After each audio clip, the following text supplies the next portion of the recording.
Good morning student. हमने first video में पढ़ा था, चैप्टर हमारा चल रहा था शब्द विचार। थर्ड चैप्टर हमारा चल रहा था शब्द विचार। अब शब्द विचार के अंतर्गत हमने क्या पढ़ा था कि वर्णों का क्रमबद्ध समूह हमारा क्या कहलाता है, शब्द बनता है। कि अगर हमने वर्णों को क्रमबद्ध तरीके से लिखा है और उस शब्द का अर्थ निकलता है, वही हमारा क्या कहलाता है, सार्थक शब्द कहलाता है। अब हिंदी भाषा में क्या होता है, इसमें सार्थक शब्दों की ही प्राथमिकता होती है, यानी सार्थक शब्दों को ही माना जाता है, निरर्थक शब्दों की कोई वैल्यू नहीं होती है, ना ही उनका कोई उपयोग होता है। अगर हम उसका उपयोग करते हैं तो भी उसका अर्थ नहीं निकलता। जैसे हम कहते हैं खाना वाना खा लो। अब खाना है, खाना तो फूड है कि भाई खाना है, खाना वाना खा लो, खाना है खाने की चीज़ के बारे में। लेकिन वाना का क्या अर्थ होता है, वाना का कोई अर्थ नहीं होता। तो ये खाना वाना हम हमारी भाषा में प्रयोग करते रहते हैं कि खाना वाना खा लो, चाय वाय पी लो। अब चाय का तो अर्थ होता है कि टी है, पीने की है, लेकिन वाय का अर्थ क्या होता है, कोई नहीं अर्थ होता है। तो हमें हिंदी भाषा में सार्थक शब्दों का ही प्रयोग करना चाहिए, निरर्थक शब्दों का नहीं करना चाहिए। फिर हमारे शब्दों का वर्गीकरण चला था। शब्दों के वर्गीकरण के मैंने आपको पाठ सबसे पहला आपको क्या बताया था, उत्पत्ति के आधार पर। उत्पत्ति के आधार पर या स्रोत के आधार पर? उत्पत्ति के आधार पे हमारे कितने पार्ट्स थे, 4 पार्ट्स थे। सबसे पहला हमारा चला था तत्सम शब्द, सेकंड हमारा तद्भव शब्द, थर्ड हमारा देश शब्द, और फोर्थ हमारा चला था विदेशी शब्द। तत्सम शब्द में आपको संस्कृत के वे शब्द जिनका हम हिंदी में ज्यों का त्यों प्रयोग करते हैं वो हमारे तत्सम कहलाते हैं। तद्भव शब्द हमारे हिंदी का रूप, संस्कृत भाषा के रूप परिवर्तित होकर हम हिंदी में प्रयोग करते हैं, वो हमारे क्या कहलाते हैं, तद्भव शब्द कहलाते हैं।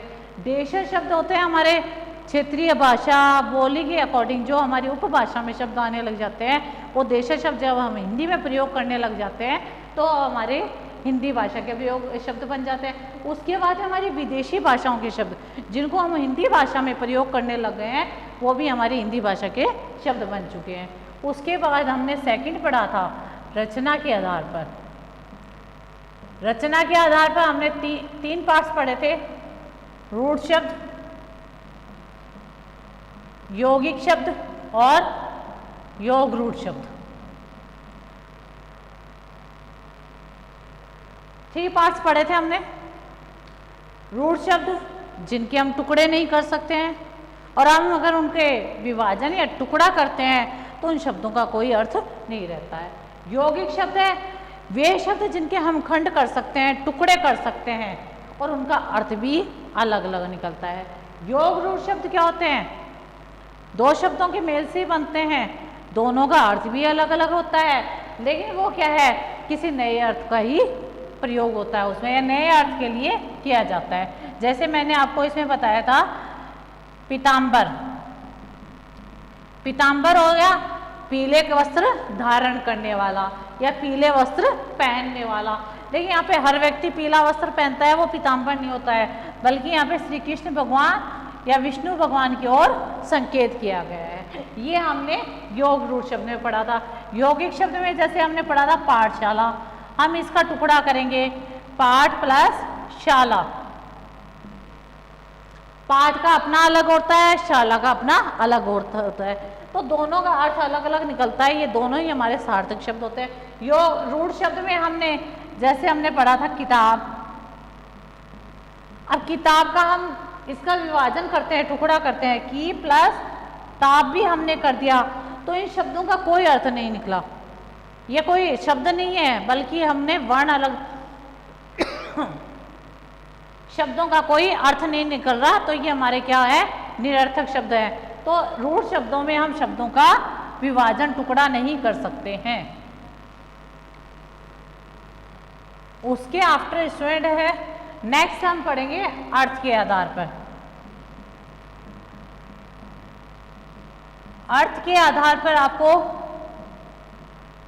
दो शब्द बताए गए हैं, सार्थक शब्द और निरर्थक शब्द।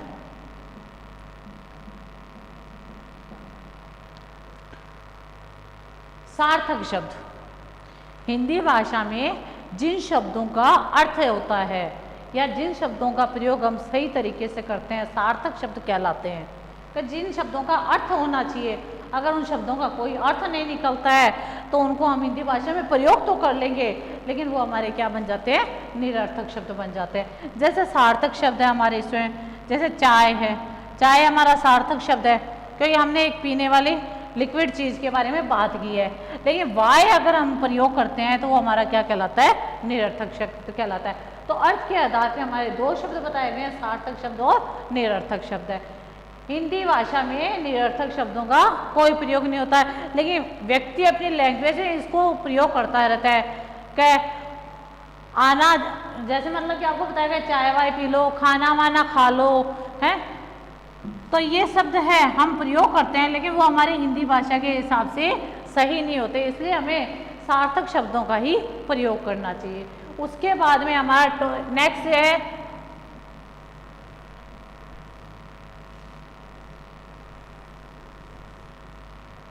प्रयोग के आधार पर।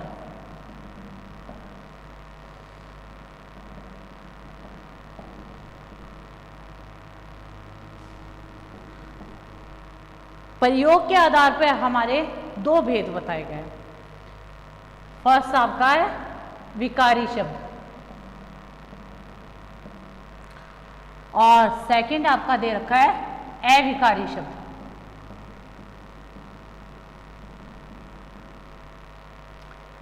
विकारी शब्द, विकारी शब्द कौन से होते हैं, जिनमें लिंग, वचन, कारक, काल के अनुसार विकार होता रहता है। विकार यानी परिवर्तन होता रहता है। तो विकारी शब्द में हमारे कौन कौन से होते हैं, संज्ञा शब्द होते हैं,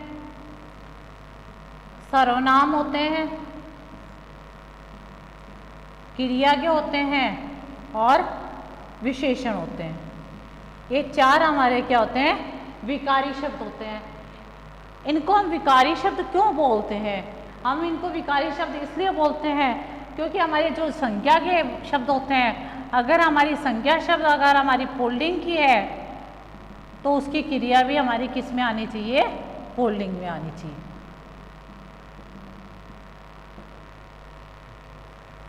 जैसे आपको मैंने बताया, जैसे राम स्कूल जाता है।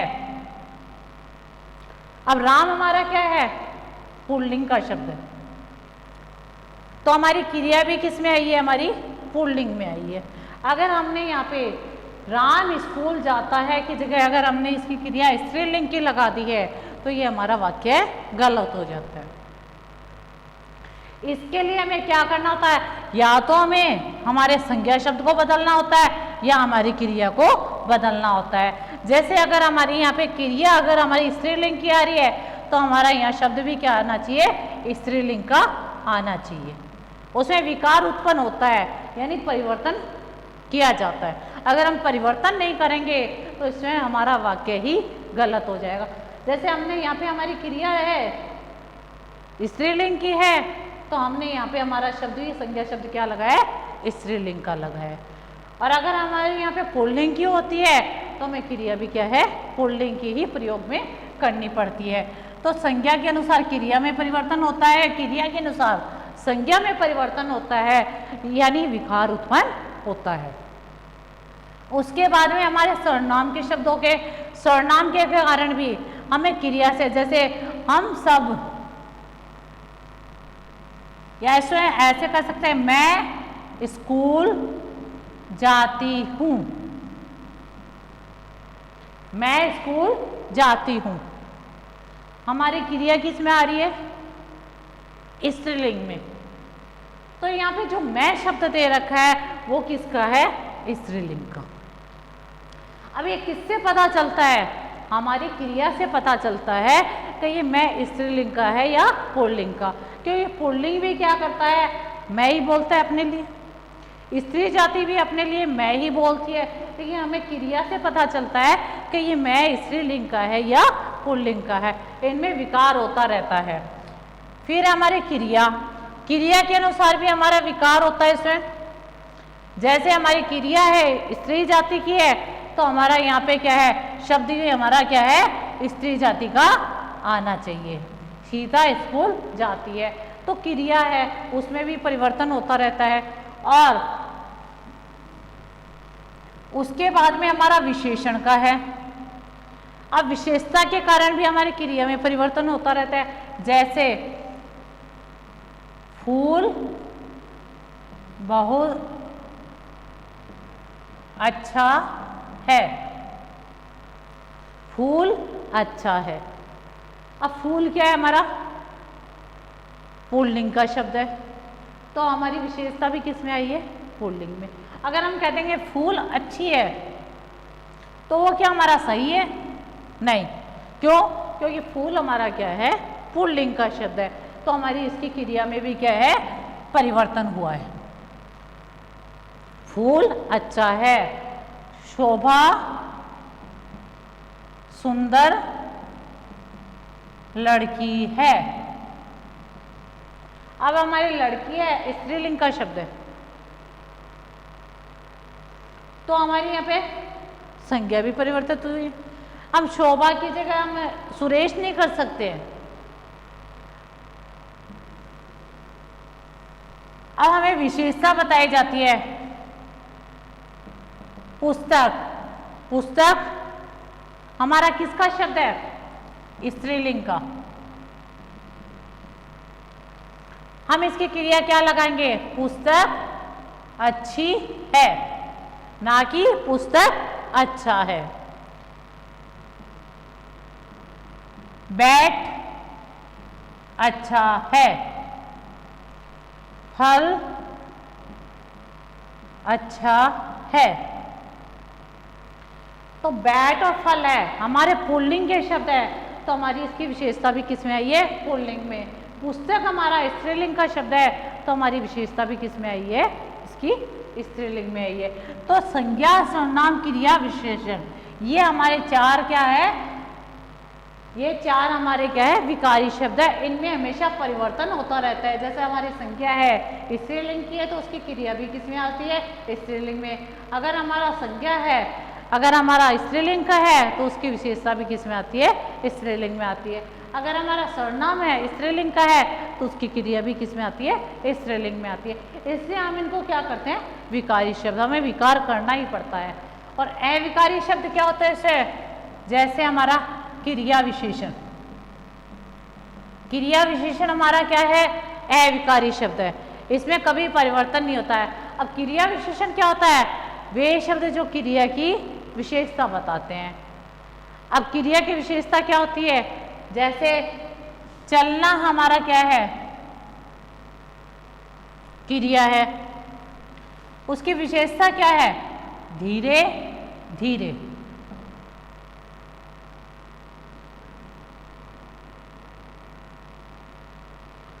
चलना है, चलता है, ये हमारी क्रियाएं होती है।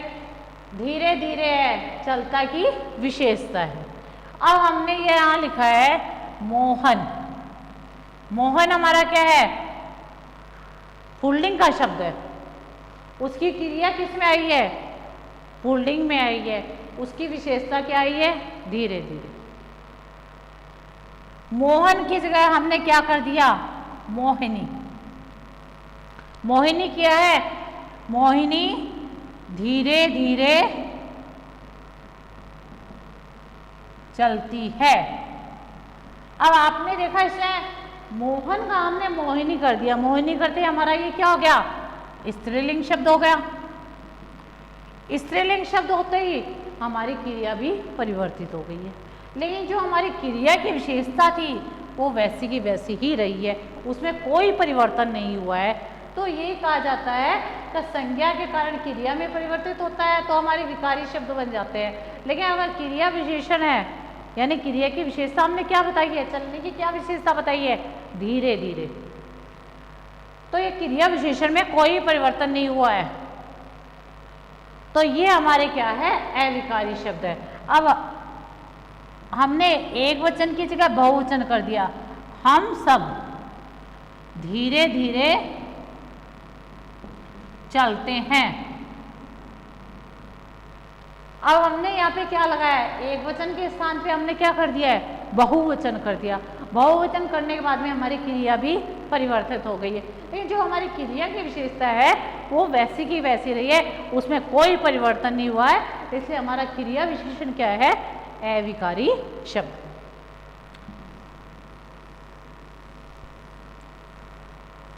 उसके बाद में सेकंड आता है हमारा संबंध बोधक का शब्द। संबंध बोधक भी हमारा क्या होता है, अविकारी शब्द होता है। कैसे होता है इसमें, हम किसी का संबंध बताते हैं, संज्ञा का सर्वनाम से संबंध होता है, संज्ञा का संज्ञा से संबंध होता है, तो वो हमारे क्या कहलाते हैं, संबंध बोधक के शब्द कहलाते हैं। जैसे इसमें इसके लिए हम प्रयोग करते हैं के पास, के दूर, के समीप। अब मैंने कहा है मोहन का घर, मोहन का घर मंदिर के पास है। मोहन का घर मंदिर के पास है। यहाँ पे मोहन है, पुल्लिंग का शब्द है, मंदिर भी हमारा पुल्लिंग का शब्द है। दोनों के बीच में शब्द संबंध कौन करवा रहा है, के पास। दोनों हमारे पुल्लिंग के, हमने के पास लगाया है। मोहन की साइकिल सोहन, मोहन की साइकिल सीता के पास है।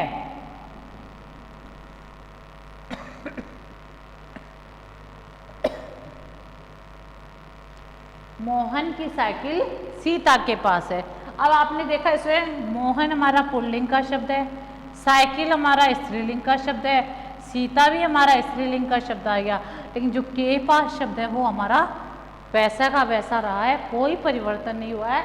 तो ये हमारा क्या है, अविकारी शब्द। यहां तक क्लियर हो चुका है। उसके आफ्टर है समुच्चय बोधक।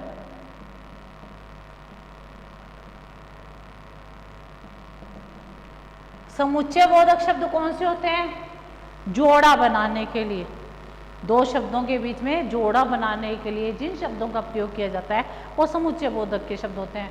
जैसे और, तथा, या, ये सारे हमारे जोड़ा बनाने के शब्द होते हैं।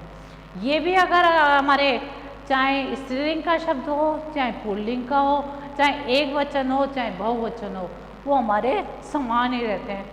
जैसे मैंने लिखा है मोहन और सोहन बाजार जाते हैं। मोहन और सोहन बाजार जाते हैं।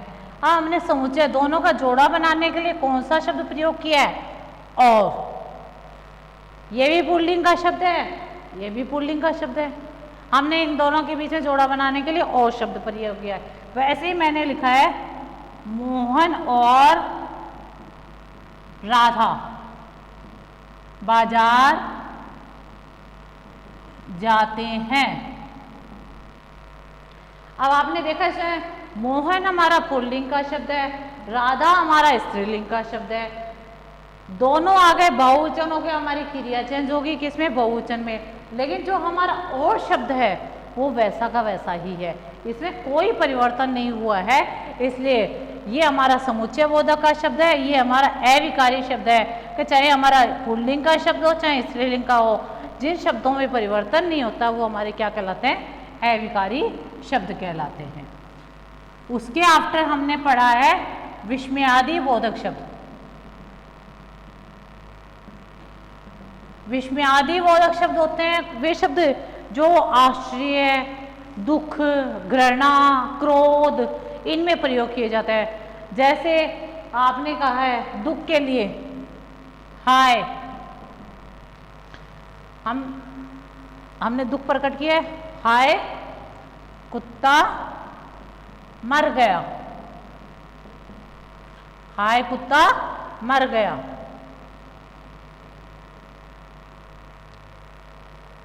यहां हमने दुख प्रकट किया, यहां हमने क्या लगाया, विस्मयादि बोधक चिन्ह। उसके बाद हमने वाक्य अपना बताया। कुत्ता हमारा क्या है, पुल्लिंग का शब्द है, हमारी क्रिया किस में आई है, पुल्लिंग में आई है। उसी के जगह अगर हम बिल्ली कर देते हैं, बिल्ली मर गई, बिल्ली मर गई, उसके लिए भी हमने क्या शब्द प्रयोग किया है, हाय, हाय बिल्ली मर गई। बिल्ली हमारा स्त्रीलिंग का शब्द आ गया, उसकी क्रिया परिवर्तित हो गई है, लेकिन जो हमारा विस्मयादि बोधक का शब्द है वो वैसा का वैसा ही रहा है, ये हमारा अविकारी शब्द है। तो ये हमारे चार मैंने अविकारी शब्द बताए, क्रिया विशेषण, संबंध बोधक, समुच्चय बोधक और विस्मयादि बोधक। ये चार ऐसे शब्द है जिनमें हमारे कोई विकार उत्पन्न नहीं होता है, चाहे आपका स्त्रीलिंग का शब्द हो, चाहे आपका पुल्लिंग का हो, एक वचन का हो, बहुवचन का हो, और चाहे कोई भी काल हो, वर्तमान काल हो, भूतकाल हो या भविष्य काल हो, उनमें कोई परिवर्तन नहीं होता है, तो वो हमारे क्या कहलाते हैं, अविकारी शब्द कहलाते हैं। और विकारी शब्द कौन से होते हैं, जिनमें हमारे परिवर्तित होता रहता है, संज्ञा है, सर्वनाम है, क्रिया है, विशेषण, ये चार हमारे क्या है, विकारी शब्द है। इनमें हमेशा काल के अनुसार, वचन के अनुसार और क्रिया के अनुसार, संज्ञा के अनुसार, पुल्लिंग के अनुसार, सबके अनुसार परिवर्तित होता रहता है। ये चैप्टर आपको क्लियर हो चुका होगा इसमें। अब इस चैप्टर की जो भी वर्कशीट है, जो भी आपको वर्क दिया जाता है उसको करो। फर्स्ट तो चैप्टर को रीडिंग करना, अच्छे से रीडिंग करना, हर पॉइंट को क्लियर करना, उसके बाद इसको करना। Okay, thank you.